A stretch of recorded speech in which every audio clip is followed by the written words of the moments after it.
Hi, everyone, and welcome to Ask Christa, where I answer listener questions about business challenges and workplace issues. I'm Christa Dhimo, and this is episode 64 in season 6. And this season focuses on dealing with bad bosses. Remember, most people are prepared to become a manager. If you're having issues with your boss, chances are your boss is having issues with their boss too. And that keeps the bad boss cycle going. Today's episode is about what to do when your boss never meets with you. Yeah. What boss? But first, my show, Ask Christa, is a free resource designed to help you get through common day-to-day issues at work. I keep it going because of my listeners, but it helps if you like and subscribe wherever you're watching or listening. And if you head over to my site, askchrista.com, that's Christa with a CH, submit your question. While you're there, click on the blue followed button and sign up for my More Answers newsletter, where you'll receive a quick boost and a cool resource to get you through your work week. Here's a listener question. I've had the same boss for all 4 years that I've worked at my company. He's not a big meeting guy, and he tells everyone that up front. But over the last year, he's barely met with me. He knows I'll get my work done well and on time, so I think we don't meet because maybe there's nothing to talk about. But we went from meeting once a week to him sending a Slack asking if I needed to meet with him, and when I said no, he'd cancel. Then he suggested we start meeting every other week, then once a month. We also meet as a team once a month, but now the only time I see him is during the team meeting. It's been 8 months. There are plenty of times when I feel like I don't need to meet with him, and I feel like I get what I need from the team meetings. But then I see my colleagues go in and out of his office, and I'm feeling disconnected. Maybe I'm missing something and I don't know it. I'm not sure how much I care, though. I don't want to waste his time or my time with a meeting if we don't need it. Should I care about never meeting with my boss? There's no question that meetings without purpose plague most people during the workday. And for our listener, it could be that you're doing the right thing by managing your time in a way that feels efficient and purposeful. If you're getting what you need from the team meeting, then it sounds like that serves a lot of purpose for you. Meeting with your manager would simply duplicate the information, and yeah, sure, that's not a great use of anyone's time. But you're feeling disconnected, and that's an important part of engagement at work.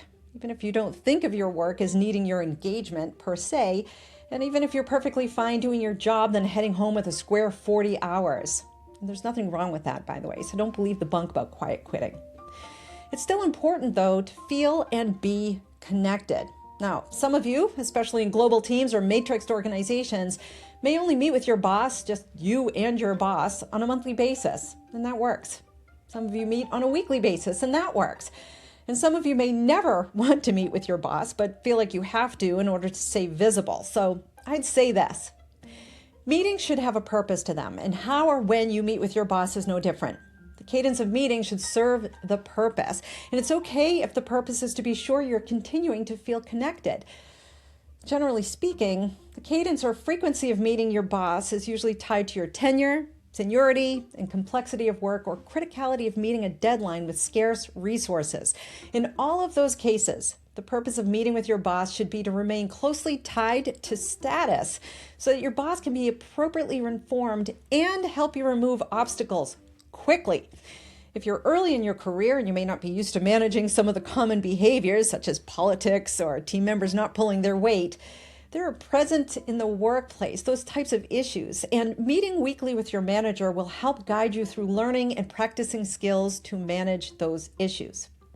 If you're a well-seasoned executive, you may be used to all kinds of things, but you still need to meet with your boss frequently because there's a highly critical deal that's about to take place and you're informing your board of status every few days. So as an example, meeting with your boss, say the CEO, several times a week and sometimes a few times a day, that keeps you both aligned and communicating responsibly. So, cadence or frequency should have a purpose, and so too should each meeting.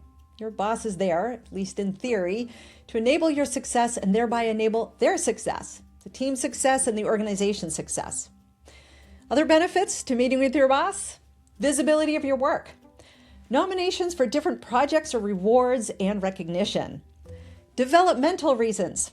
Having them plugged into you more closely often enables them to keep you in mind for management programs and potential promotions.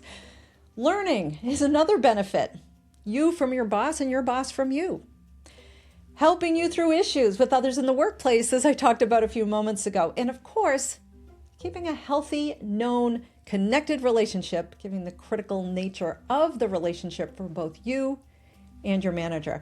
By the way, your cadence or frequency to meet might be more ad hoc than a regular meeting on the calendar, including a request that, look, if we need to meet in a couple weeks, let's just meet to say hi and stay connected, even if we haven't met or even if there's nothing work-related to talk to.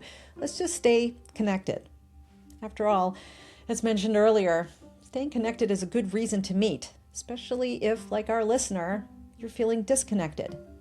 It's okay if you meet as humans, to relate to each other as humans, even if you're doing a great job and you're the person your boss never has to worry about. All of those reasons and many others are good reasons and clear benefits to establish a cadence to meet, if in fact you're able to experience those benefits with your boss. Which leads me to the other side of the spectrum, when there may be little or no benefit to you when it comes to meeting with your boss. And unfortunately, many people experience bosses they prefer not to meet with.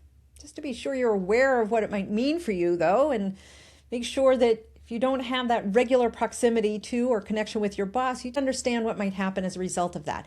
Because if nothing else, meeting with your boss still gives you visibility, at least the chance to determine what gain, even if small, you will get from a meeting. For example, if your boss doesn't know the details of your day-to-day because your work is aligned with internal customers and stakeholders, your boss may feel there's no real need to meet. This usually happens if your manager is a manager on paper, but several other people manage your work day to day, like what happens in a matrix organization. And you can learn more about that in episode 19, which I'll put in the show notes. But even in more traditional hierarchical organizations, reduced meetings with your manager might happen as you grow and become more senior in your role. Still, you have to meet with your manager at some point because there will be information and context they need to support you with at some point.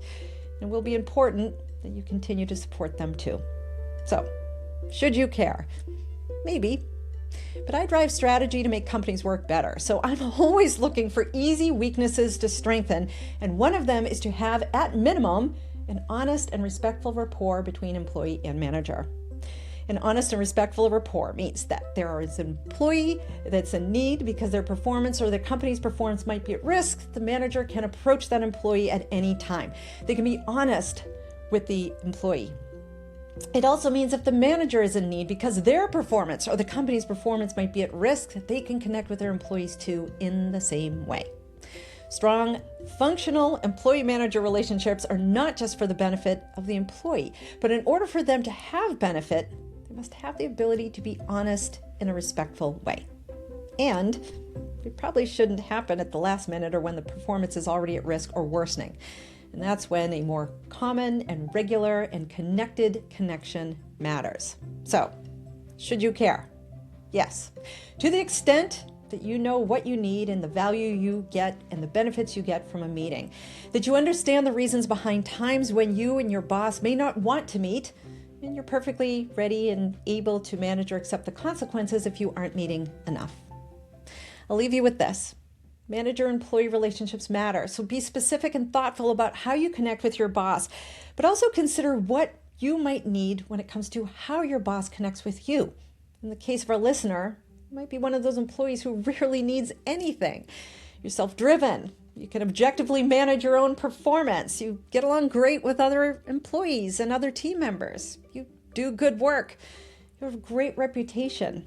You might be a dream employee for your boss, but that doesn't mean you shouldn't meet, nor does it mean you shouldn't ask your boss to start meeting more regularly again, especially if you're feeling disconnected. That's a relationship that matters at work. And it doesn't sound like there's tension or toxicity or abuse or any reason not to meet, other than a sense that your boss needs time to attend to other things, time they would otherwise spend with you. There's nothing wrong with doing that now and then, but this relationship matters. It's long-term, it sounds like there's trust, and it sounds respectful. Let's make sure it doesn't become negligent, though, where some of the respect begins to break down, that some of the trust erodes. That's not good for anyone. So maybe you should care only to the extent of thinking that you deserve to have a gainful relationship with your boss. You deserve to feel connected. 8 months is a long time. And while you have contact during the team meetings, you probably need more regular contact one-on-one than you're getting. You've just learned to adapt. That typically happens after you learn to tolerate and accept something you feel is inevitable. This isn't inevitable, though. Get those meetings back on calendar.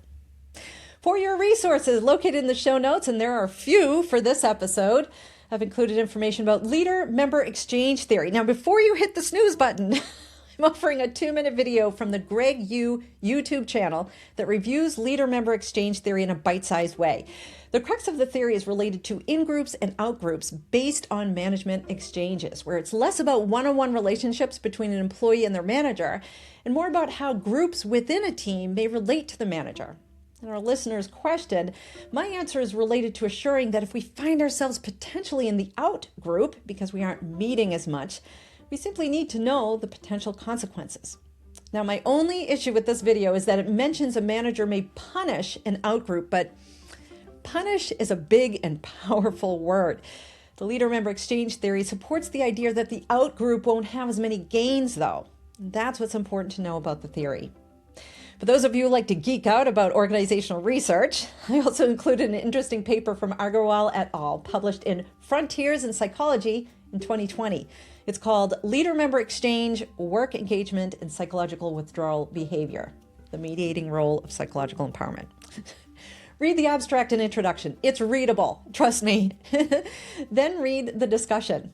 If you want to get nerdy, read the hypothesis development sections also. The paper will offer deeper insights into what may in fact happen to both the employee and the manager when their connection is weakened over time. I've also included some information about meeting with your boss. The first is from Rogelberg et al., published in Harvard Business Review in April 2024. It's listed for subscribers, but you can join for free. If you don't want the hassle, though, I've also included an easy-to-review article from the Indeed editorial team, one of my quickly becoming very favorite editorial teams. It's called 12 Ways to Ensure a Successful Meeting with Your Boss. It was published in December 2025 and includes tips on how to set up for different types of meetings, topics, the structure of a meeting, and ways to be polite and respectful, which always goes a long way with good humans. Since we talked about matrix and hierarchical organizations, easy for me to say, I also included the link to episode 19 of Ask Christa, which quickly reviews the different organizational structure, if it's helpful. And that's a wrap for episode 64 as we continue season 6 focused on dealing with difficult bosses. Please like and subscribe here, but why not send in a question? Go to my site, askchrista.com, that's Christa with a CH, and click on Submit Your Question. You'll also see other episodes there listed by category and season, and every season has a theme. And sign up for my More Answers newsletter to get quick tips and resource boosts for the workplace. As always, thank you for your support. And remember, if you have a business challenge or a workplace issue, ask Christa.